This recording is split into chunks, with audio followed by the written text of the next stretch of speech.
go with Swiss buttercream, start off with a little bit of water in a pot and bring the water up to a simmer, which is just below a boil. Place another bowl over top of that. Make sure the bowl is not touching the water.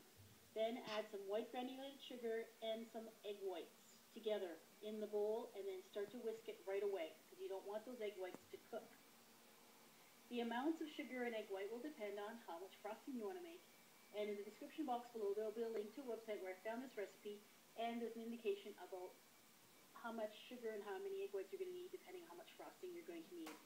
So continue to whisk those things together until when you put your fingers into the mixture and rub two fingers together, you can't feel any more gritty sugar crystals. All the sugar will have dissolved and it'll feel smooth.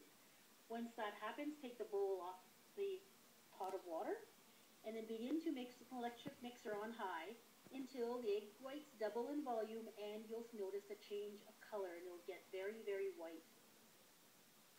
Once you get to that stage, add some vanilla. Once again, the amount of vanilla will depend on how much frosting you want to make. And then continue to blend until it's well blended.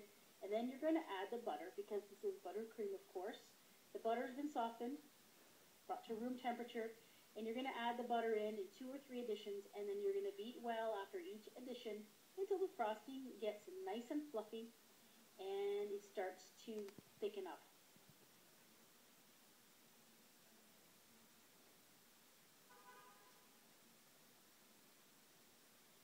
You can see how the texture changes. And if you were to run a spatula through it, you'll see that it has the texture of regular buttercream frosting. When it gets to that point, it's ready to use. You can add food coloring, a couple of drops at a time, until you get the color that you want. I had made pink in this particular case. And then blend that together until the color is all combined. And then you're ready to put the frosting in a piping bag and then decorate your cakes or your cupcakes with it.